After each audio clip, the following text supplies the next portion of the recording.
करोड़ों दर्शकों का मिल रहा साथ। एमपी की बात एमपी न्यूज के साथ। देश के इतिहास में 15 अगस्त 2025 की तारीख इसलिए स्वर्णिम अक्षरों में लिखी जाएगी क्योंकि इस देश ने हिंदुस्तान की रगों में बहने वाले तीनों रंग केसरिया, सफेद और भगवा यानी कि हरे रंग के साथ भगवे का जब मिश्रण हुआ तो ऑपरेशन सिंदूर के माध्यम से पूरी दुनिया को यह संदेश भी दिया कि हिंदुस्तान झुकने वाला नहीं है, हिंदुस्तान रुकने वाला नहीं है और पैर पसारते आतंकवाद को मुंह तोड़ जवाब देने वाला ये नया दौर और नए दौर का नया भारत है।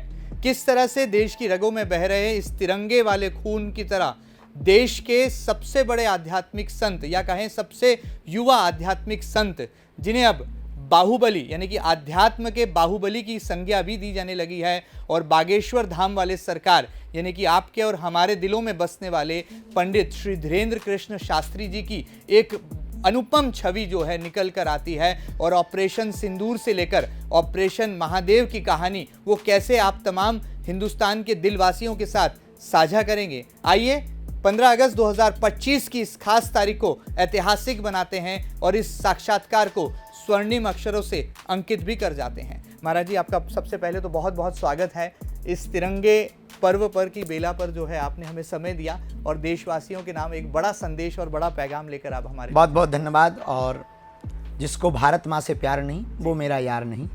तो हमारा भारत अद्भुत है, बहुरंग भरे हुए हैं, बहुभाषा है, अनेकता में भी एकता है, विविधता है उसमें भी एकता के सूत्र में जब भारत की बात आती है, आन बान शान और तिरंगे की मान की बात आती है, तो हम सब भारतीय बड़े प्रसन्नतापूर्वक एक साथ मिलकर के कदम से कदम मिला करके अपने भारत के तिरंगे को आगे तक पहुंचाने तक, चांद तक पहुंचाने की कोशिश करते हैं।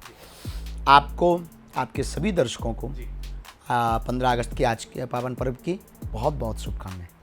हमने देखा है कि स्वतंत्रता दिवस ये दिन खास जब हमारे जीवन में आता है तो हमें देशभक्ति, जोश, जुनून और राष्ट्र के नाम कुछ कर गुजरने की तमन्ना देकर जाता है। किस तरह से बाहुबली बागेश्वर धाम वाले सरकार भी वाकई में देशभक्ति के साथ जो है तीन रंगों में रंगे हुए हैं, और कैसे आपको लगता है कि दुश्मन देश पाकिस्तान की कायराना हरकत के बाद जो जवाब हमारी भारतीय सेना ने दिया है, क्या लगता है वो उसमें चीनी कम थी? अभी ये ट्रेलर था, पिक्चर अभी बाकी है। देखिए, दो प्रेम बहुत आवश्यक हैं प्रत्येक व्यक्ति के जीवन में, एक राष्ट्र प्रेम, एक राम प्रेम। राष्ट्र प्रेम से आप अपने देश को आगे बढ़ा पाएंगे और राम प्रेम से अपने आप को आगे बढ़ा पाएंगे। राम अंदर को आराम देता है और राष्ट्र पूरे विश्व को शांति देता है। हम जिस देश में रहते हैं उस देश में अद्भुतता यह है कि उसको भारत माता कहा जाता है। भारत और माँ संस्कार देती। बहुत से देश दुनिया को व्यापार देते हैं, कोई अहंकार दे रहा, कोई व्यापार दे रहा, पर हमारा भारत है जो पूरे विश्व को जीवन जीने की कला दे रहा, संस्कार दे रहा। इसलिए भारत को भारत माता कहा जाता है। फिर भी कुछ लोग संस्कारों पर, कुछ संस्कारवान लोग लांछन लगाते, षड्यंत्र करते और घुसपैठिए बनकर के आते और भारत के उन भोले भाले लोगों के साथ खिलवाड़ करते, धर्म के नाम पर गोलियां चलाते। भारत शास्त्र संपन्न भी है, शस्त्र संपन्न भी है। भारत शक्ति संपन्न भी है, भारत शक्ति संपन्न भी है। भारत वर्तमान का नव चेतना का युग है। भारत वर्तमान में पूरे विश्व के लिए एक नई पहचान है। भारत वर्तमान में पूरे विश्व के लिए मानव संपन्न भी है, भारत शक्ति संपन्न भी है। भारत वर्तमान का नव चेतना का युग है। भारत वर्तमान में पूरे विश्व के लिए एक नई पहचान है। भारत वर्तमान में पूरे विश्व के लिए मानवता की एक नया मान है। भारत वर्तमान में पूरे विश्व का वर्तमान में प्रतिष्ठान है, प्रतिष्ठा के लिए जाना जाए। भारत वर्तमान में पूरे विश्व का प्रतिनिधित्व करने वाला देश होने वाला, क्योंकि ये विश्वामित्र का देश है। अब ये विश्वमित्र की भूमिका निभा रहा है।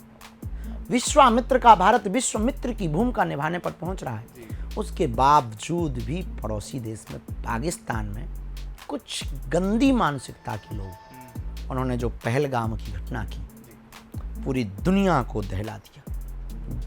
हमारे यहाँ अंदर आकर उन सैलानियों को किसी का घर उजाड़ा, किसी का भाई उजाड़ा, किसी का पति उजाड़ा, किसी का तो पूरा परिवार उजाड़ दिया और उनके दिल में जरा सी भी दया नहीं। लेकिन अब वो भारत नहीं है कि हम हट गए या खेद भर व्यक्त कर रहे हैं, नहीं, अब ये वो भारत था जिसने घर में घुस करके मारा। और ऑपरेशन सिंदूर ने पूरी दुनिया को ये बता दिया, हमको छेड़ोगे तो हम छोड़ेंगे। ये लाइन पर भारत जा रहा है।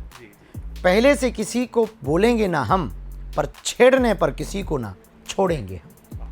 इस लाइन से भारत अब बहुत आगे बढ़ रहा है। इसी कारण से भारत की प्रतिष्ठा भी पूरे विश्व में एक अद्भुत भूमिका, और हमने सिर्फ आतंकवाद को मारा है, पाकिस्तान को नहीं मारा है और पाकिस्तान के लोगों को नहीं मारा है, क्योंकि हमारी लड़ाई उनसे है जो मानवता के खिलाफ है, जो सनातन के खिलाफ है। हमारी व्यक्तियों से लड़ाई नहीं है, पाकिस्तानी नागरिकों से लड़ाई नहीं है। तो हमने उनको मारा जो आतंकवादी है। अब आतंकवादी कोई भी हो सकता है और जो होगा वो मारा जाएगा। माना जाए ये अभी ट्रेलर था, पिक्चर अभी और बाकी है। निश्चित रूप से हमें लगता है कि वर्तमान में भारत का प्रतिनिधित्व करने वाली सेना और सेना के सभी जवान और जवानों के सभी अधिकारी पदाधिकारी, भारत सरकार के रक्षा मंत्रालय और रक्षा मंत्री जिस प्रज्ञा बुद्धि मेधा के साथ में आगे बढ़ रहे हैं, उस मेधा और इस बहुत शार्प तरीके से वो कहते हैं कि बाज की दृष्टि से जो अभी कार्य किया है, उस दृष्टि से यह सब प्रतीत नहीं सत्यापन है कि ये तो निश्चित रूप से ये प्रारंभिक भूमिका थी। अभी कहानी तो बहुत पीक तक जाएगी और बिगड़ों को सुधारेंगे और छेड़ने वालों को ना छोड़ेंगे। और पूरी दुनिया में सबसे बड़ा जो नासूर आतंकवाद बना है, यदि इसको कोई ख़त्म बहुत अच्छे तरीके से कर सकता है तो हमारे भारत के जवान कर सकते हैं। लेकिन ऑपरेशन सिंदूर के साथ एक और ऑपरेशन है जिसे अंजाम दिया गया, और देश महादेव का आशीर्वाद भारत देश के साथ है, और ऑपरेशन महादेव ऑपरेशन सिंदूर के बाद की दूसरी कड़ी हो चुका है।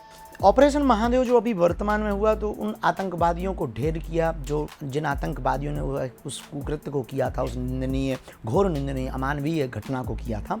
और ऑपरेशन महादेव से ये सिद्ध हो गया कि आप कहीं पर भी छिप जाएं, आपके छिपने से हम रुकेंगे नहीं, आपके छिपने से हम झुकेंगे नहीं, और आपके कोई भी कृत्य कर देने से हमारी अब कार्रवाइयाँ नहीं रुकेंगी।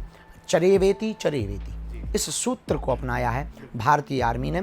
जो ऑपरेशन महादेव अभी वर्तमान में हुआ, निश्चित रूप से भारतीय आर्मी के सभी जवान धन्यवाद के पात्र हैं कि उन लोगों को ढेर कर दिया जिन लोगों ने ये गंदा कृत्य किया था या मास्टरमाइंड थे। इनके आकाओं को ऑपरेशन सिंदूर ने किया था, इनके ठिकानों को ऑपरेशन सिंदूर ने मिटाया था। यानी यदि भवन को ऑपरेशन सिंदूर ने मिटाया तो भवन है कि उन लोगों को ढेर कर दिया जिन लोगों ने ये गंदा कृत्य किया था या मास्टरमाइंड थे। इनके आकाओं को ऑपरेशन सिंदूर ने किया था, इनके ठिकानों को ऑपरेशन सिंदूर ने मिटाया था। यानी यदि भवन को ऑपरेशन सिंदूर ने मिटाया तो भवन में रहने वाले उस कुकर्मी को, व्यक्ति को ऑपरेशन महादेव ने मिटाया। और महादेव संहार के ही देवता हैं, उनका काम ही है संहार करना, सिर्फ आतताइयों का संहार करना। तो जो ऑपरेशन महादेव नाम दिया, बहुत अभूतपूर्व नाम है और बहुत सोच समझ करके नाम दिया। और भारत अब रुकेगा नहीं।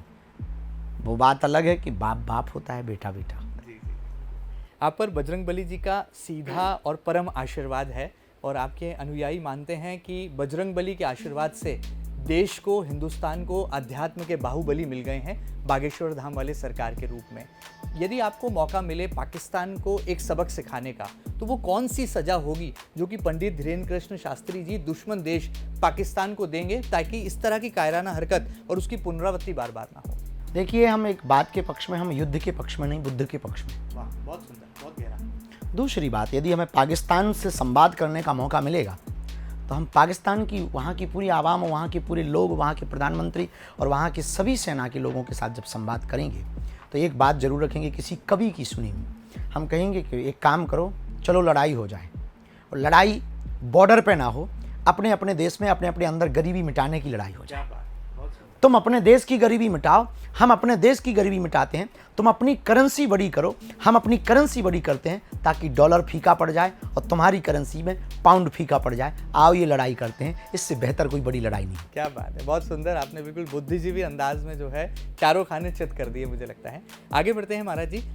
इन दिनों हम देख रहे हैं कि अमेरिका और उसके बदले बदले तेवर और बदले बदले सरकार भी नज़र आ रहे हैं। डोनाल्ड ट्रंप जी जो लगातार टैरिफ वॉर कर रहे हैं, टैरिफ की धमकियां मिल रही हैं, भारत पर इतना प्रहार हो रहा है, कैसे आपको लगता है एक आध्यात्मिक पुरुष होने के नाते, एक धर्माचार्य होने के नाते, संत होने के नाते, देश के युवा दिलों की धड़कन होने के नाते, क्या डोनाल्ड ट्रंप का भारत पर टैरिफ बढ़ाना कोई सीधा प्रहार है अमेरिका की तरफ से, और क्या नसीहत और क्या सीख और सलाह आप उन्हें देना चाहेंगे? देखिए, वर्तमान परिस्थितियां जो हमने न्यूज़ चैनलों पर देखी हैं, उनकी मनोभाव, हाव भाव और उनकी आभा को देखा है। वर्तमान में पिछले समय में जब चुनाव था उस वक्त भारत के यशस्वी प्रधानमंत्री जी के साथ उनका बहुत मधुर संवाद, अभी भी संवाद होगा, और बहुत स्नेह और भारत के प्रति उनका जो प्रेम देखा।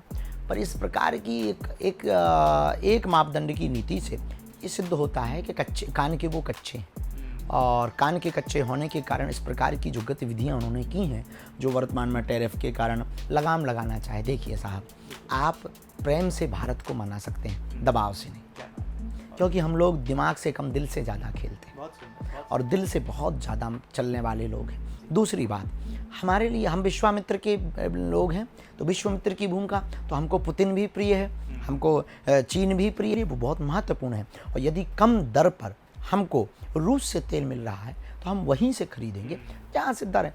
आप दबाव में आप भारत से कार्य नहीं करा सकते हैं, वो बात अलग होगी। अब वो समय अलग चला गया कि आप दबाव देकर कुछ कर पाएंगे। आप अपना रास्ता बंद करेंगे, हम आपके विरोधियों के 4 देशों के रास्ते खोलेंगे। क्या बात है। तो हम भारत सरकार को भी यही कहना चाहते हैं कि झुकना नहीं चाहिए।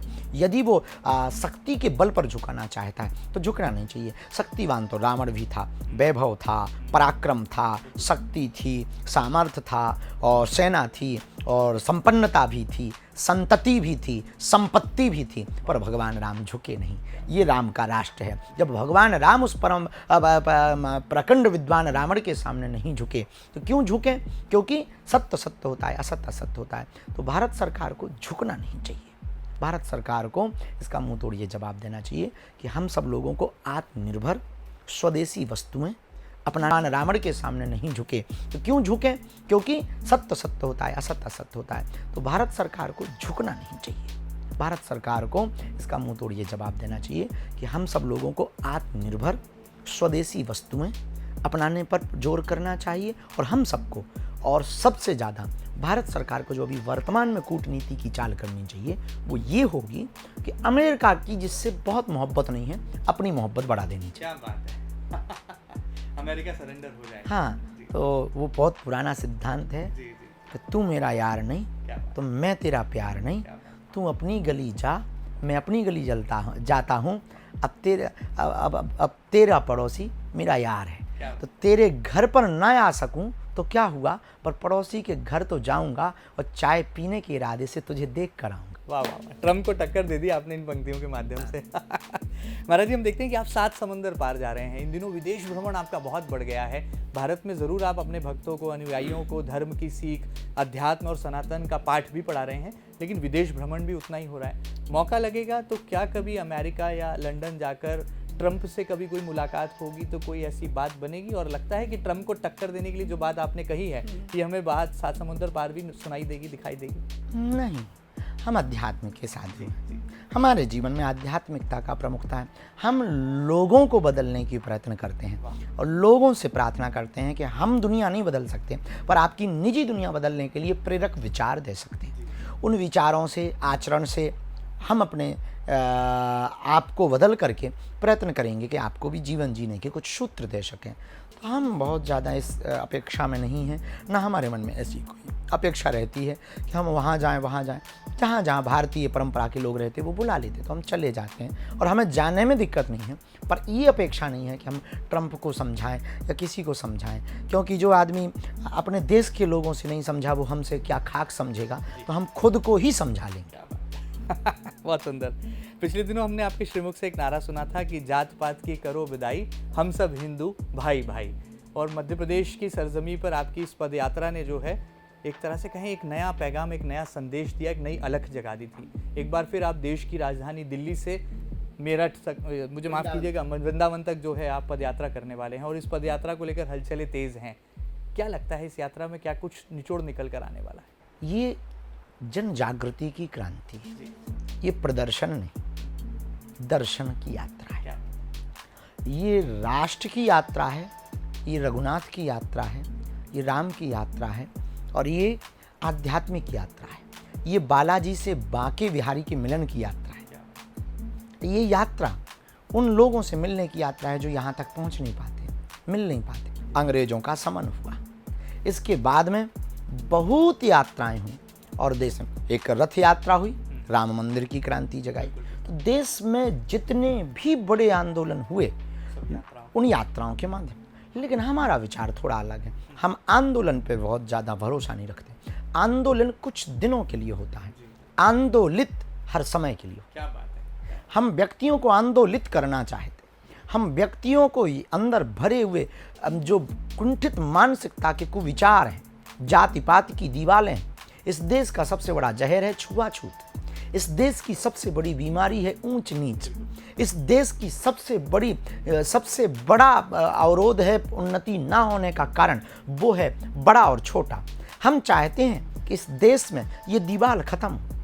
हम चाहते हैं इस देश में हरि को भजे सो हरि को होई, जात पात पूछे नहीं कोई। हम इस देश में चाहते हैं योग्यता ना होने का कारण, वो है बड़ा और छोटा। हम चाहते हैं कि इस देश में ये दीवार खत्म हो।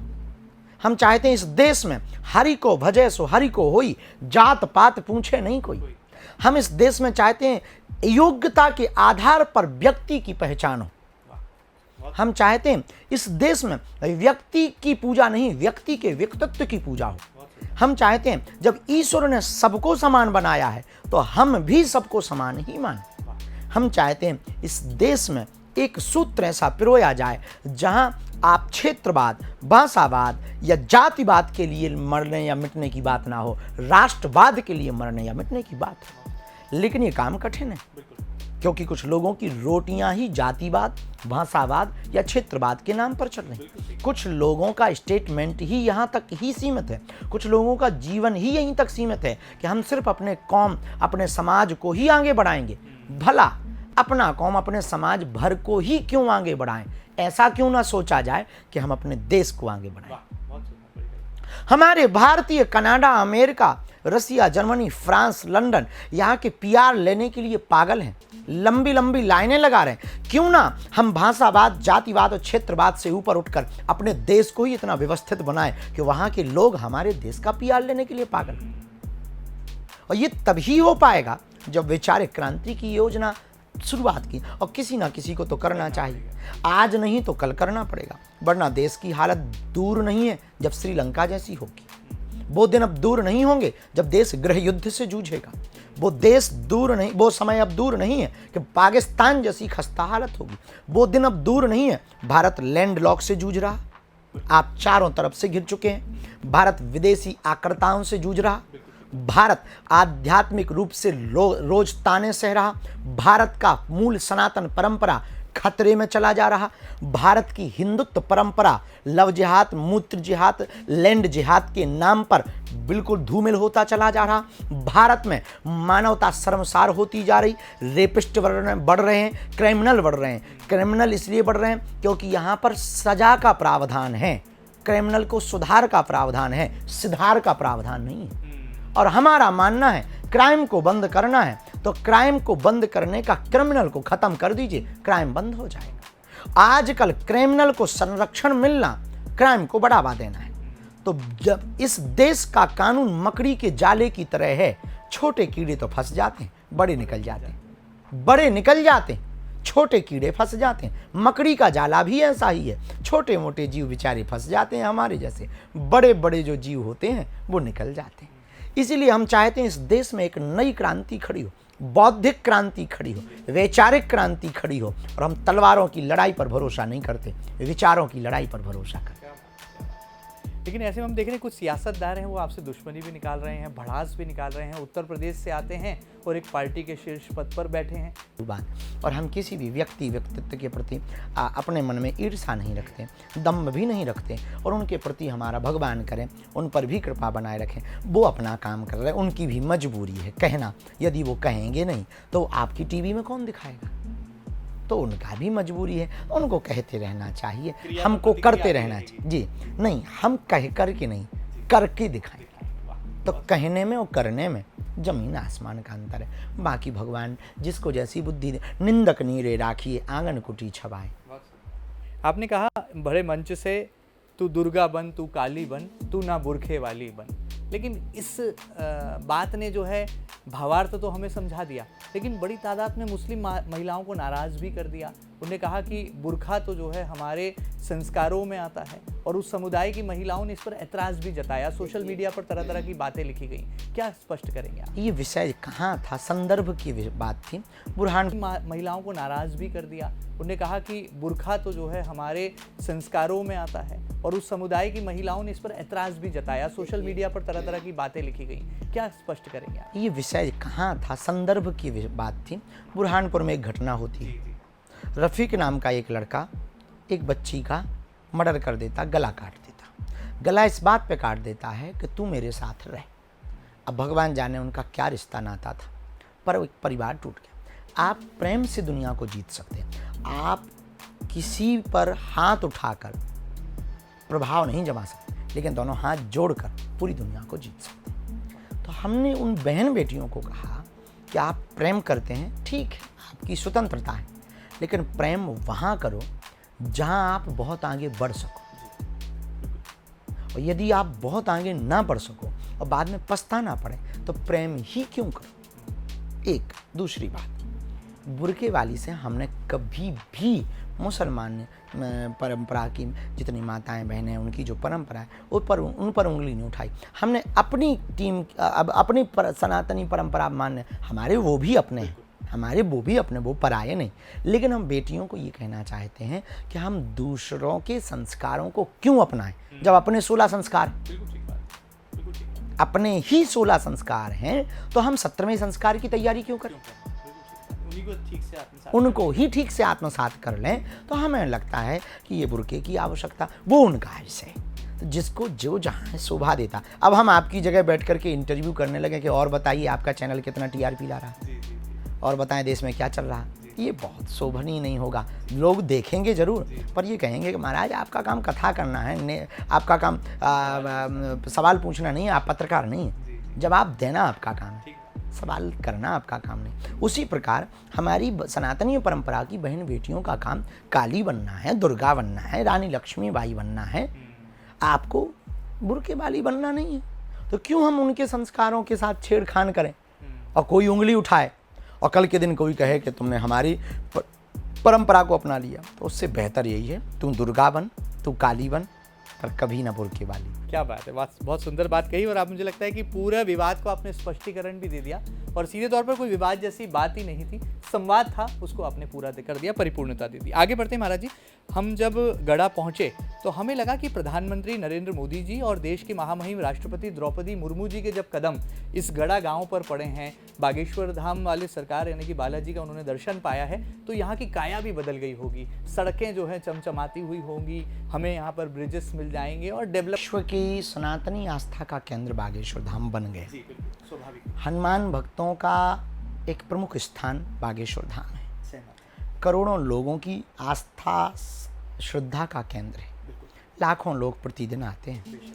ये इस बात की हमारी भी पीड़ा है, यहाँ की खस्ता हाल सड़कें, बंद पड़ी लाइटें, अंधेरा, लगातार न्योता दे रहे ओवरलोडिंग वाहन जो लगातार न्योता दे रहे हैं, और अव्यवस्थित बनने हुए होम स्टे ढाबा, पहचान छिपा कर रहने वाले संदिग्ध लोग, फूड में वो मिलावटखोर मावा कई किलो यहाँ आ रहा। हमने बहुत बार लिखित पत्र माननीय कलेक्टर महोदय को भी दिया, और अभी कुछ दिन पहले मुख्यमंत्री महोदय को भी दिया। अब शायद हमारे उस पत्र पर वो विचार, वो मिलावटखोर मावा कई किलो यहाँ आ रहा। हमने बहुत बार लिखित पत्र माननीय कलेक्टर महोदय को भी दिया, और अभी कुछ दिन पहले मुख्यमंत्री महोदय को भी दिया। अब शायद हमारे उस पत्र पर वो विचार करेंगे। हमने अपनी बात रख दी, हमारी जितनी सामर्थ्यता है हम उतनी सामर्थ्यता से प्रयत्न कर रहे हैं, सफाई करवाना, नालियाँ बनवाना, व्यवस्था करवाना। पर यदि माननीय मुख्यमंत्री और प्रशासन के पास ये बात जाएगी तो और उस पत्र पर यदि वो प्रकाश डालेंगे तो जहाँ 2027 के अंत में पुनः प्रधानमंत्री जी आने वाले हैं, जहाँ कैंसर हॉस्पिटल का उद्घाटन होने वाला है, जहाँ पर 1100 कुंडीय यज्ञ होने वाली है, जहाँ हर वर्ष कन्या विवाह होने वाला है, जहाँ फिर से 15 फरवरी 2026 को कन्या विवाह होने वाला है, उस गांव में जो विदेशों के लोग आते हैं वो अच्छी छवि लेके जाएं। यहाँ की वो लगातार अस्वच्छता, लगातार वो कचरा जगह जगह डला, पॉलीथीन डली, सड़कों पर गौ माता बैठी और गंदी नाले के बड़े बड़े गटर टाइप के नाले हो गए हैं और यहाँ पर डस्टबिन के बिना दुकानें चल रही हैं। आए दिन जो है हमले और मौत को आमंत्रण दे रहे हैं ढाबे, 20-20 फीट की बिना बीम पिलर की दीवारें, आगजनी की घटनाएं हो रही हैं आए दिन। और एक आध दो दुकान पर छोड़ करके आपको सिलेंडर नहीं मिलेगा, वो आग बुझाने वाला, फायर वाला सिस्टम ही नहीं मिलेगा। आप जाके देख लें। हमने एक दिन पत्र भी चस्पा करवाया, सबको हमने सूचना पत्र भी दिया कि आप ये नियम पूरा कर लें। पर यदि हम कुछ डायरेक्ट करेंगे तो गुंडा कहलाएंगे कि टॉर्चर करते हैं। तो प्रशासन ही कर सकता है। तो प्रशासन की जो दृष्टि प्रधानमंत्री के आने के समय पर धाम पर थी, यदि वो पुनः हो जाए कि अब वो आने वाले हैं तो हमें लगता है इस गांव की जो खस्ता हाली है वो सुधर जाएगी। क्योंकि नाम तो बढ़ रहा है, ज़मीनी स्तर पर थोड़ा काम नहीं बढ़ पा रहा। ये हृदय को दुख तो पहुंचाता है और संवाद पहुंचाने का, इस वीडियो पे बताने का हमारा किसी पर निंदा करना नहीं है। जितना कर रहे हैं बहुत अच्छा कर रहे हैं, जितना सहयोग कर रहे हैं वो अभूतपूर्व है, उसको भी नहीं भुलाया जा सकता। लेकिन यदि हमारी इस फीलिंग को भी, भावनाओं को समझेंगे तो हमें लगता है आने वाले लोग मध्य प्रदेश के लिए बहुत अच्छी छवि लेके जाएंगे। इस गाँव से और इस आस्था केंद्र से प्रशासन के प्रति और सकारात्मक भाव लेकर के जाएंगे, जिससे बागेश्वर जनसेवा समिति और प्रशासन मिलकर और इसको सुंदर बनाकर लोगों को आवाहन कर पाएंगे कि आप आइए और हमारे गांव को तो देखिए। दिखने में ग्राम पंचायत है पर पूरे देश के लिए एक सबसे बड़ा मॉडल है कि गांव भी शहरों से कम नहीं हो सकता, गांव भी शहरों से छोटा नहीं हो सकता। गांव में भी सुकून, सुविधा पाई जा सकती है और गांव को भी चमकाया जा सकता है। यदि सोच नई हो, विचार नया हो तो गांव को भी शहर बनाया जा सकता है। क्या बात है। तो चलिए मानते हैं कि गांव के दिन बदलने वाले हैं और गढ़ा के दिन जरूर बदलेंगे। और मुख्यमंत्री डॉक्टर मोहन यादव बहुत संवेदनशील हैं और धर्मवीर मुख्यमंत्री भी कहे जा रहे हैं। आप उनको कितने नंबर देंगे? हम देखते हैं कि महाकाल की शाही सवारी हो तो मुख्यमंत्री जी बहुत अग्रणी भूमिका में होते हैं। देश में कुंभ की तैयारियों की बात हो, सिंहस्थ जो कि 2028 में लगने वाला है उज्जैनी में, उसकी तैयारियों पर गड़ी पकड़ है और धर्म विरोधियों को बार बार सबक सिखाने का ऐलान भी करते हैं। उनको कितने नंबर बागेश्वर धाम वाले सरकार देंगे मुख्यमंत्री मोहन यादव जी को? नंबर से तो हम तुलना कुछ ऐसा कह पाना बड़ा कठिन होगा, पर जो वो कार्य कर रहे हैं अभूतपूर्व कर रहे हैं और इसी ऊर्जा उत्साह के साथ और बौद्धिक क्षमताओं के साथ वो प्रदेश के लिए निर्णय लेते रहेंगे। तो निश्चित रूप से आने वाले सिंहस्थ में हम एक भूमिका चाहते हैं। उनसे हमारी ऐसी वार्तालाप तो नहीं हो पाई, पर आपके माध्यम से हम भाव रखना चाहते हैं उनकी टीम को भी कि जो बहुत अभूतपूर्व अभी महाकुंभ प्रयागराज का हुआ, इस महाकुंभ में जो रह गया वो सिंहस्थ में हम पूरा करें। क्या बात है, बहुत सुंदर। कोई ऐसी डिमांड जो आप करना चाहते हैं सीएम डॉक्टर मोहन यादव से और आपको लगता है कि अगर ये पूरी हो गई तो धर्मावलंबियों में बहुत खुशी की लहर दौड़ जाएगी? ऐसा कुछ खास तो नहीं, परंतु ऐसा कुछ विचार आएगा तो हम निश्चित रूप से मुख्यमंत्री जी को पत्र के माध्यम से या संवाद होगा, कहीं धोखे से मिलना जुलना हो जाएगा तो हम अपनी बात को निश्चित रूप से रखेंगे। और बहुत अच्छा वो कर रहे हैं और अभी बाकी हैं 4 साल तो इसके बाद फिर नंबर देंगे। चलिए, रिपोर्ट कार्ड में नंबर आना भी बाकी है लेकिन एनालिसिस जारी है। क्योंकि किसी भी विषय की पूर्ति के पूर्व में कह पाना कठिन हो पाता। हम आज ठीक हैं, कल का पता नहीं। चलिए आगे बढ़ते हैं। हमने देश और दुनिया में अस्पताल में मंदिर तो देखे थे, लेकिन जब बागेश्वर धाम आते हैं और गढ़ा गांव की इस कायाकल्प को पाते हैं तो देखते हैं कि यहाँ पर मंदिर में अस्पताल बन रहा है। कैंसर केयर सेंटर का भव्य इमारत अब धीरे धीरे शक्ल लेने लगा है। आपको लगता है कि जो नींव आपके नेतृत्व में देश के प्रधानमंत्री नरेंद्र मोदी जी और राष्ट्रपति द्रौपदी मुर्मू जी ने रखी है, वो भविष्य की कई पीढ़ियों को आरोग्य से जोड़ देगी? बागेश्वर धाम प्रधानमंत्री जी ने जैसे आकर के माननीय प्रधानमंत्री जी ने कहा था कि आस्था के केंद्र के साथ अब आरोग्य का केंद्र बन रहा है।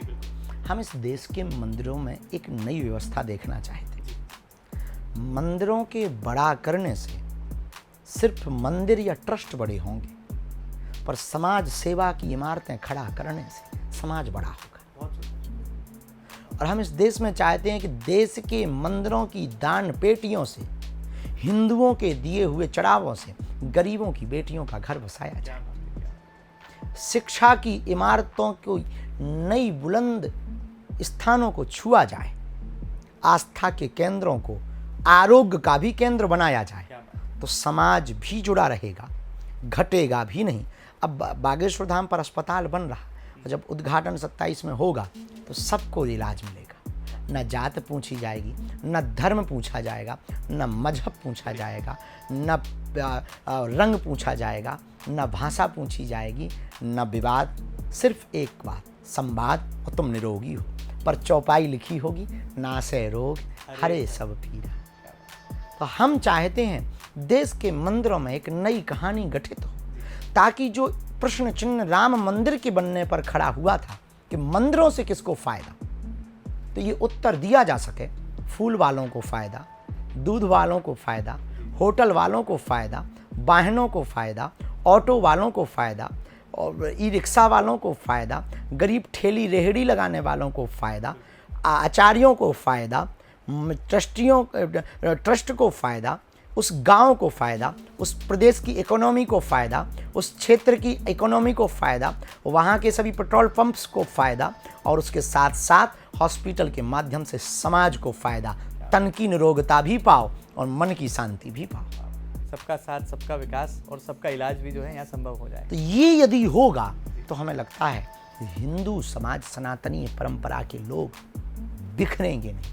ईसाई मिशनरियों ने जगह जगह अपनी पकड़ को मजबूत किया है, तो 3 चीज़ों के बल पर अशिक्षित बेरोजगार व्यक्ति को शिक्षा और रोजगार दिया, ट्राइबल क्षेत्र और पिछड़े क्षेत्रों में हॉस्पिटल स्थापित किए, और ईसाई स्कूलों के माध्यम से ईसा प्रार्थना करके छोटे छोटे बच्चों का ब्रेन वॉश किया। आपने सबका समाधान एक ही बार में, एक ही उस उपाय है। हमारा तो कॉन्सेप्ट ही सीधा सा है। हम धर्मांतरण नहीं चाहते, हली उल्लाह नहीं चाहते। हम रहें पर कायदे में रहेंगे तो फायदे में रहेंगे। आप चापलूसी करोगे तो ठटरी और गटरी दोनों बारी जाएंगी। वाह, बहुत सुंदर जवाब है। और मुझे लगता है कि दुश्मनों के और विरोधियों के सारे सवालों के जवाब आप एक ही पंक्ति में दे देते हैं। आगे बढ़ते हैं। प्रधानमंत्री नरेंद्र मोदी जी का इंतज़ार कब खत्म होगा? उन्हें इंतज़ार है, जैसा कि उन्होंने भरे मंच से कहा था कि आपकी माताश्री को उन्होंने कहा है और आपकी पर्ची बना दी है कि आपकी विवाह की जो है तारीख तय होते ही प्रधानमंत्री नरेंद्र मोदी जी आपकी बारात में नाचने ज़रूर आएंगे। तो वो इंतज़ार कब खत्म होने वाला है? क्या शहनाई बजने के दिन अब करीब आने वाले हैं? पंडित धीरेन्द्र कृष्ण शास्त्री जी दुल्हा बनने वाले हैं। कुछ अपने ऐसे सपने हैं जो हम सोते हुए नहीं, जगते हुए देखते। उन सपनों के कारण मन तो है माता पिता की आज्ञा के बाद, गुरु आज्ञा के बाद कि गृहस्थ जीवन को स्वीकार करें, पर लक्ष्य भी बहुत बड़ा है। राष्ट्र का लक्ष्य है, सनातनियों का लक्ष्य है। विरोधी ताकतें बहुत ज़्यादा लगी हुई हैं, षड्यंत्र आए दिन हो रहे हैं, हमले आए दिन हो रहे हैं, प्रपंच आए दिन हो रहे हैं, प्रायोजित तरीके से आए दिन फंसाए जाने की कोशिशें, साजिशें हो रही हैं। भगवान पर्दा उठा देता है, बेपर्दा कर देता है, वो बात अलग है। तो कुछ चीज़ें जो हैं जो रह गई ज़िंदगी में, रह तो बहुत कुछ जाता है, पर कुछ ऐसे सपने होते हैं। हम चाहते हैं एक बार गरीबों के हित के लिए हम हॉस्पिटल खड़ा कर दें, ताकि हमारे क्षेत्र के दीनहीन गरीबों को इलाज मिलना प्रारंभ हो जाए, उनका जीवन बचना प्रारंभ हो जाए, फिर हम अपना जीवन बसाने की कोशिश करें। मतलब दुल्हा बनने से कोई ऐतराज़ तो नहीं है, कोई मनाही तो नहीं? नहीं, ना हमारी शक्तियों को ऐतराज़ है, ना हमारी साधना को ऐतराज़ है, ना हमारी ऊर्जा को ऐतराज़ है, ना हमको कोई ऐतराज़ है, ना ऐसा कोई प्रण है, ना हम सन्यासी हैं, ना हमने किसी गुरु की लंगोटी ले रखी है, और ना हम अभी गृहस्थी हुए। क्या बात है। ऐसी जगह खड़े हैं कि जिस रास्ते पे चाहें उस रास्ते पे चल पड़ेंगे। और ऐसे बहुत विचलित आदमी भी नहीं है कि अति आवश्यकता भी है। भगवत कृपा से, गुरु कृपा से कोशिश कर सकते हैं कि हम अपने जीवन को बहुत सधा हुआ जी सकते हैं और ऐसा जीवन जी सकते हैं। हम ये अपने आप से एक कमिटमेंट कर रखा है कि हम ऐसा कोई कृत्य नहीं करेंगे जिससे हिंदुओं को कभी नीचा देखना पड़े।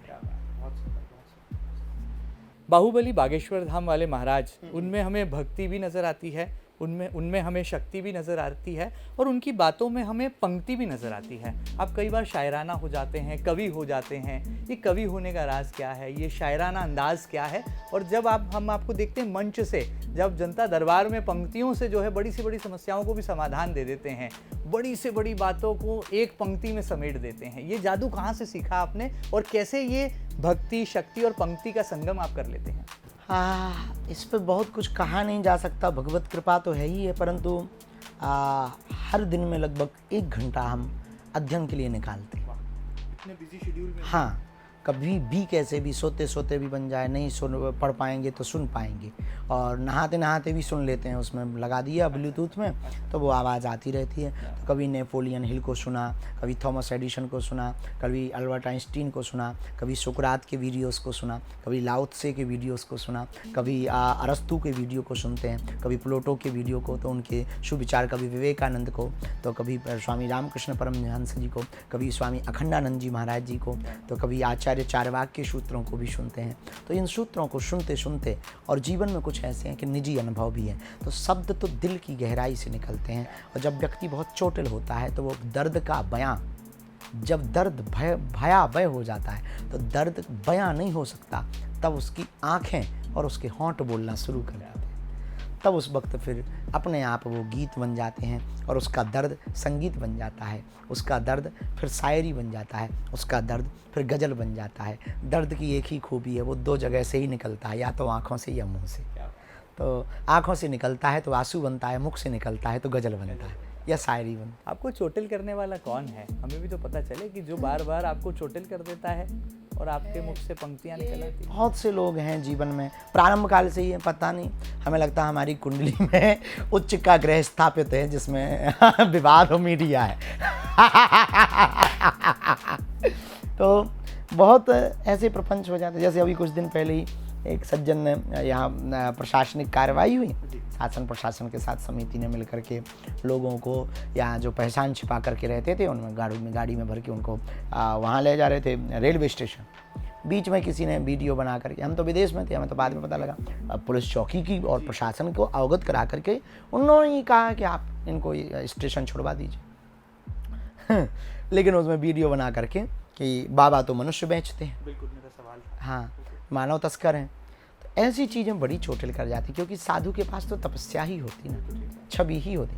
हम आज तक नारियल नहीं बेच पाए, मनुष्य बेच पाएंगे। भला जो आदमी मनुष्य बचाने की बात कर रहा हो वो बेचेगा, ये विरोधाभासी कैसे हो सकता? पर लोगों का क्या, वो कह कर के तो चले जाते हैं, पर कई लोगों को आज इंटरनेट की दुनिया है, उन्हें सत्य पता नहीं, कई लोग इसको ही सत्य मान लेते हैं। तो ये है हाल। अच्छा, फिर लोगों को ये लगता, अच्छा इतने लाखों लोग जुड़े हैं तो प्रभाव के कारण इनका कुछ हो नहीं रहा। पर इस देश में ये पता नहीं है कि कानून सबके लिए बराबर है। इस देश का प्रधानमंत्री भी जेल जा सकता है। इस देश में कोई भी बचता नहीं है। इस देश में सत्य की ही जीत होती है। इस देश में संविधान है। पर वीडियो बनाने वाले, क्योंकि कई लोग ना 30 सेकंड की रील से ही निर्णय निकाल लेते हैं, बल्कि वो निर्णय नहीं होता है, एक पार्ट होता है। तो वो जा रहे थे तो वो किसी ने डाल दिया। अब उसके कारण हमको तो बहुत पीड़ा हुई, लोगों ने जो कहा उसके कारण पीड़ा हुई। पर क्या कह सकते हैं, तो चुप हैं, यही कह सकते हैं कि आ बैठ मेरे पास, मैं तुझे जीना सिखाता हूँ। कुछ पल तो मेरे साथ गुजार, मैं तुझे जीना सिखाता हूँ। क्योंकि मैं रातों से नहीं बातों से लड़ा, मैं सह सह कर साधु बना, इसलिए आज तक हूँ मैं खड़ा। मुझे लोग गिराते रहे, मैं उठता रहा, मैं चलता रहा, मैं फिरता रहा, जग को हंसाता रहा, खुद रोता रहा, सबको खिलाता रहा, खुद भूखा रहा। आ बैठ मेरे पास, मैं तुझे जीना सिखाता हूँ। कुछ पल तो मेरे साथ गुजार, मैं तुझे दुख दर्द पीना सिखाता हूँ। तो ऐसे जो दुश्मन है, इनका कान मरोड़ने का मन करता है? कभी लगता है कि देश के दुश्मनों को, सनातन के दुश्मनों को, इस धाम के दुश्मनों को सबक सिखा दूं और कान मरोड़कर इनको बताऊं कि सनातन क्या है, धर्म क्या है, तपस्या क्या है? कि इनका हृदय परिवर्तित हो। हम उनको परिवर्तित करना चाहते हैं, उनकी हृदय की भावनाओं को बदलना चाहते हैं। व्यक्ति को नहीं बदलना चाहते, व्यक्ति के विचारों को बदलना चाहते हैं। ये कर भी देंगे तो कुछ आशय ना निकलेगा, तो भगवान से प्रार्थना कर लेते हैं। ऐसी कोई निंदा होती है तो भगवान के सामने हाथ जोड़ लेते हैं, सजा भगवान दे देते हैं। पवित्र संत हैं बाबा प्रेमानंद जी, और जब उनके श्रीमुख से एक बड़ा दुर्लभ और बड़ा दूरदृष्टि वाला संदेश निकलता है और हमारी माताओं और बहनों को लेकर वो एक बात खुलकर बेबाक तरीके से रखते हैं और संस्कारों का ह्रास कहाँ हो रहा है, नैतिकता का पतन कहाँ हो रहा है, इसको एक उदाहरण के माध्यम से समझाते हैं। अर्थ का अनर्थ निकालने वाले भी हैं, क्रिटिसाइज करने वाले भी हैं, लेकिन सबसे पहले समर्थन में यदि कोई कूदता है तो वो है पंडित धीरेन्द्र कृष्ण शास्त्री जी, जो कहते हैं कि बाबा प्रेमानंद जी ने जो कहा वो 100% सही है, सत्य है, अटल है। क्या वाकई में भारत देश में संस्कार और संस्कृति का ह्रास हो रहा है, और उस पर चिंतन मनन के लिए बाबा प्रेमानंद जी ने ये उदाहरण दिया था। देखिए, वर्तमान समय में इस देश में आप सत्य नहीं बोल सकते। बड़ी बात। सत्य बोलने पर आपकी कंट्रोवर्सी होगी। पहले के ज़माने में साड़ी खींचने पर महाभारत होती थी, आज के ज़माने में कपड़ा पहनने को कह दो तो महाभारत।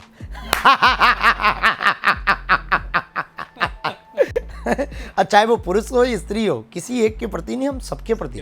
अच्छा, क्योंकि हम पुरुषवादी विचारधारा के ही नहीं हैं, हम समसामयिक दृष्टि के व्यक्ति हैं। साधु परंपरा पर देखिए, व्यास परंपरा का काम है सत्य बोलना, साधु का काम है कहना। आपको सही लगे तो स्वीकार करो, ना लगे तो ना स्वीकार करो, इसमें विरोध की कोई बात नहीं है। दूसरी बात, बाबा प्रेमानंद हो या फिर कोई कथावाचक हो, संत हो, जो सत्य बोलेंगे हम उसके साथ हैं। व्यक्ति हो, हम कहते किसी भी पार्टी का हो, ये भी नहीं कि एक पार्टी, किसी भी पार्टी का व्यक्ति हो, वो सत्य बोले, हमसे तो सब जुड़े हैं। अब हमारे मध्य प्रदेश के बहुत प्रिय हैं कमलनाथ जी, पूर्व मुख्यमंत्री रहे, उनसे हमारा बहुत प्रेम है, बहुत स्नेह है। वो हनुमान जी का बहुत विशाल भवन बनाए, मंदिर बनाए, और वो वहाँ पर कथा भी उन्होंने करवाई, हमारा बहुत स्नेह है।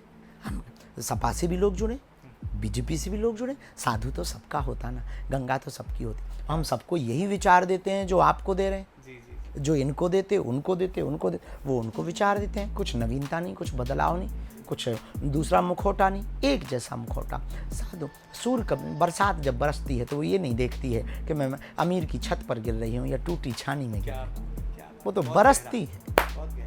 ऐसे साधु है, वो तो बोलता है, जो सत्य है तो बोलता है। पर हमारा ऐसा मानना है कि हमारा विवाद होना थोड़ा ठीक है, हम थोड़ा यूँ कहें प्रखर मुखर हैं, चंचल हैं, मुंह फट हैं, मुंह फट, स्ट्रेट फॉरवर्ड है, ज़्यादा विचार। और बाबा प्रेमानंद तो अजात शत्रु है।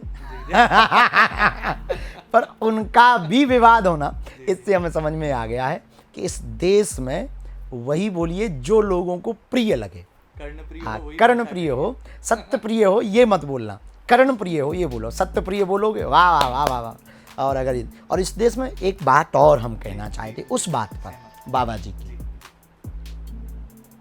बाबा प्रेमानंद जी ने कहा कि स्त्रियां ऐसा ऐसा करते हैं, 2-4 ही लोग पवित्र हैं, जो भी वैसे। हमारा मानना थोड़ा उल्टा है। इस देश में यदि स्त्री चरित्रहीन है तो चरित्रहीन बनाया किसने? पुरुषों ने। तो जितनी गुनहगार अगर चरित्रहीन स्त्रियों का आरोप लगाना है, उतना ही गुनहगार इस देश के पुरुष भी, जिन्होंने उनको चरित्रहीन बनाया। वेश्या तन को बेचती है तो खरीदार कौन है? इस देश के पुरुष ही हैं। तो वेश्या पुरुष हुआ या वेश्या स्त्री हुई, ये निर्णय कर लेना चाहिए। आईना सबको देख लेना चाहिए, दूसरों पर उंगली उठाने के पहले कि स्त्री चरित्रहीन है या पुरुष चरित्रहीन है। स्त्रियां तब चरित्रहीन बनेंगी जब पुरुष चरित्रहीन होगा, और पुरुष चरित्रहीन नहीं होगा तो स्त्रियां चरित्रहीन नहीं हो सकती। हमारे पास ऑफर्स आते हैं, हमारे पास गंदे लोग आते हैं, गंदे मार्गों में धकेलने वाले आते हैं, गंदे गंदे लाभ लोभ लालच हमें दिए जाते हैं। कोई आता है कहता हम पूरा हॉस्पिटल बना देंगे, कोई कहता हम ऐसा कर देंगे, कोई कहता हमें आप हमारे यहाँ चल पड़िए, यहाँ पर फीता भर काट दीजिए, इस शो में चल पड़िए। हम कह देते हैं भैया क्षमा करो, किसी सनातनी परंपरा की भावनाओं को ठेस पहुँचे, हम आपके साथ ना चल पाएंगे। कदम से कदम ना मिला पाएंगे, ताल से ताल ना मिला पाएंगे। और उन्होंने अनेकों प्रयत्न किए। अभी कुछ दिनों रिसेंटली एक पार्टी के व्यक्ति पहुंचे, बोले आपको करना कुछ नहीं है, बस एक कथा हमारी करनी है। हमने कहा उसका एजेंडा बताओ। बोले एजेंडा सीधा सा है, ये हमें करना है। हम कहा हम कथा ना कर पाएंगे, क्योंकि हम राम की बात करते हैं, राष्ट्र की बात करते हैं, राजनीति की बात नहीं करते हैं। और हम राम के हित के लिए, राष्ट्र के हित के लिए कथा कर सकते हैं, तुम्हारी राजनीति चमकाने के लिए कथा नहीं कर सकते। चमक जाए वो बात अलग है, पर प्रायोजित तरीके से चमकाने की बात कहो कि ये एजेंडे हैं, तो तुम 100 मूड के हो जाओ। उन्होंने कहा कि हम आपका ये कर देंगे, वो कर देंगे। हम कहा ठटरी भराओ अपनी, खिसक लो यहाँ से। तो करोड़ों प्रयत्न किए, हम ही अपवित्र नहीं थे तो वो हमको अपवित्र ना कर पाए। ऐसे ही स्त्रियां यदि चरित्रहीन हैं और पुरुष ना बहके तो समाज में फिर वेश्या नहीं को हो पाएगी, चरित्रहीन ना कोई हो पाएगा। तो चरित्रहीन स्त्रियां नहीं है, चरित्रहीन पुरुष है। नया आयाम जोड़ दिया आपने। यस, यदि उस पर कंट्रोल कर दिया जाए तो ये कंट्रोवर्सी ही खत्म हो जाएगी। तो भैया दोनों तरफ से ही मारक क्षमता बराबर है। तो हम ये नहीं कह रहे हैं कि महात्मा ने, हम ये कह रहे हैं कि महात्मा ने जो कहा वो भला कहा, ठीक कहा, पर ये भी बात होनी ही चाहिए। एक विवाद इस पर भी होना चाहिए, यदि हम कथा को बेचते हैं तो खरीदार कौन? यदि हम धर्म को बेच रहे हैं तो खरीदार कौन? यदि हम अपनी सनातनी परंपरा को बेच रहे हैं तो खरीदार कौन है? और यदि आप टीवी की न्यूज को बेच रहे हैं तो खरीदार कौन? Police, TV, media, doctor, master, collector, इस देश में यदि घूस ले रहे हैं तो देने वाला कौन? जिस दिन ना देने वालों का परसेंटेज बढ़ जाएगा, इनकी मजबूरी है कि इस देश से घूसखोरी बंद हो जाएगी। पर देने वालों का परसेंटेज बढ़ रहा है, ना देने वालों का घट रहा है, इसलिए इस देश में करप्शन है। करप्शन के खिलाफ कोई शंखनाद करेंगे? नहीं। लड़ाई लड़ेंगे? मैदान में आएंगे? सिर्फ विचारों से, कोई भी लड़ाई नहीं। हम लड़ाई पर भरोसा नहीं करते। हमने कहा ना, हम युद्ध के आदमी नहीं, बुद्ध के हैं। हम देखेंगे भविष्य में 2 महान संतों का मिलन होगा, जब बाबा प्रेमानंद जी के आश्रम वृंदावन में जैसे वो विराजते हैं, वहाँ पर कब बागेश्वर धाम वाले सरकार जाने वाले हैं और उनसे संवाद करने वाले हैं। क्योंकि आप जो बात कहते हैं अपने पवित्र हृदय कोमल वाणी से कहते हैं, और ये बातें जो हैं देश और दुनिया को एक नई दिशा दे जाती है। बहुत लोग हैं, उनको कोई असहजता ना हो और शारीरिक अस्वस्थता उनकी रहती है, भीड़ भाड़ बहुत हो जाती है हमारे साथ, तो कष्ट ना पहुँचे, इस भावना से हम वृंदावन बहुत बार गए। और जब बहुत पहले, जब अब धाम की उतनी बहुप्रसिद्धि नहीं थी और बाबा की भी बहुप्रसिद्धि नहीं थी, तब पदयात्रा में हमने दर्शन किया। वो परिक्रमा कर रहे थे, हमने दंडवत भी किया और दर्शन भी किया, और खूब आशीष भी हमको दूर से ही प्राप्त हुआ। संवाद होना भी बाकी है। संवाद होने में हमको यही लगता है, किसी और के प्रश्न का उत्तर मिल जाए तो हम तो दूर से ही सुन करके बहुत प्रसन्न हो जाएंगे। और ऐसा कोई संयोग बनेगा भी तो मना नहीं, पर हमारे कारण किसी को कष्ट ना पहुँचे, ये हमारी भावना है। क्योंकि आप यात्रा करने वाले हैं दिल्ली से वृंदावन तक की, तो उनके आश्रम के बहुत निकट ही यात्रा पहुंचने भी वाली है। और कृष्ण की नगरी में आप रहेंगे। तो एक दिन तो रुकेंगे ही, फिर वापस आ जाएंगे, पर उस वक्त बहुत भीड़ होगी और हम नहीं चाहते उनको कष्ट हो, हम नहीं चाहते कोई धक्का मुक्की हो।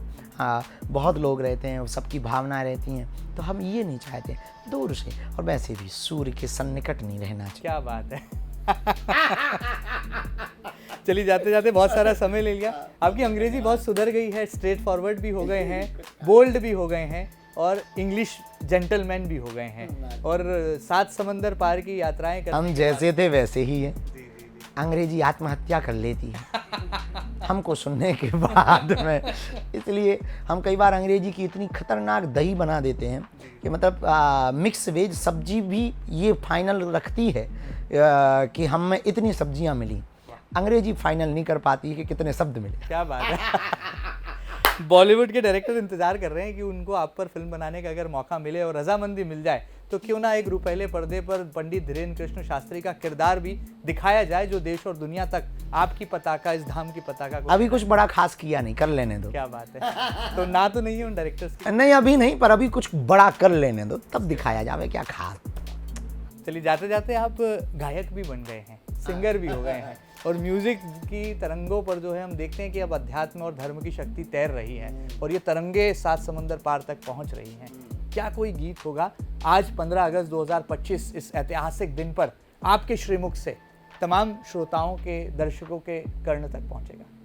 वैसे तो हमको राष्ट्र, आज के दिन हमको यही आता है कि हम जिस देश में रहते हैं, जहाँ तिरंगा है, जहाँ 3 रंगों का समावेश है, उस देश में रहते हैं। जहाँ अनेकता में एकता है, उस देश में रहते हैं। जहाँ बहुभाषाओं में फिर भी सबकी एक ही भाषा है, वो तिरंगा है, उस देश में रहते हैं। जहाँ पर गंगा बहती है, उस देश में रहते हैं। जहाँ केदारेश्वर महादेव विराजमान है, उस देश में रहते हैं। जहाँ राष्ट्रनीति और रामनीति की दोनों पीठें साथ साथ चलती हैं, हम उस देश में रहते हैं। जहाँ राजनीति के ऊपर रामनीति चलती है, हम उस देश में रहते हैं। जहाँ धर्म से राजनीति चलती है, राजनीति से धर्म नहीं चलता है, हम उस देश में रहते हैं। जहाँ जनता ही जनार्दन होती है, हम उस देश में रहते हैं। जहाँ कंकड़ कंकड़ में शंकर शंकर खोजा जाता है, हम उस देश में रहते हैं। जहाँ पत्थर को परमात्मा स्वीकार कर लिया जाता है, हम उस देश में रहते हैं। जहाँ बेटी को दुर्गा मान लिया जाता है, हम उस देश में रहते हैं। जहाँ छोटे बालक को कन्हैया मान लिया जाता है, हम उस देश में रहते हैं। जहाँ आत्मा को महात्मा बना लिया जाता है, हम उस देश में रहते हैं। विशेष काम करने वाले महात्मा को परमात्मा घोषित कर दिया जाता है। तो ये अद्भुत देश है हमारा, और यहाँ की अद्भुत अभूतपूर्व प्रशंसा है। इस देश की प्रशंसा की जितनी करें उतनी कम। तो सारे जहाँ से अच्छा हिंदुस्तान हमारा। हम न्यूजीलैंड भी गए, ऑस्ट्रेलिया भी गए, फिजी भी गए, मॉरिशस भी गए, नेपाल भी गए, और अभी युगांडा भी जा रहे हैं, लंदन भी गए, बहुत देश गए। घूम करके एक ही बात समझी, सारे जहाँ से अच्छा हिंदुस्तान हमारा। लेकिन अभी गीत की बात आई तो आपके कंठ से गीत जो है मुझे लगता है दर्शक सुनना चाहेंगे, और मुझे लगता है बहुत आतुर भी हैं, बेसब्री से इंतजार कर रहे हैं उस पल का जब उनके बागेश्वर धाम वाले सरकार और अब बाहुबली सरकार कैसे उन्हें गीत सुनाने जा रहे हैं। कुछ जोड़ देते।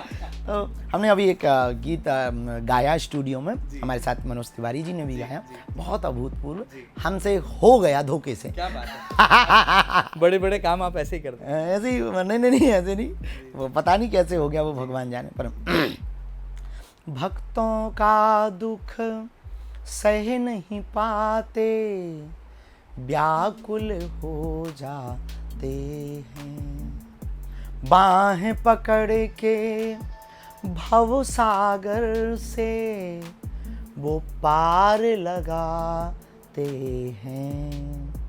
सच्चे मन से श्रद्धा से जब भक्त बुलाते हैं, गोविंद चले आते हैं, गोपाल चले आते हैं, गोविंद चले आते हैं, गोपाल चले आते हैं, गोविंद चले आते हैं, गोपाल चले आते हैं।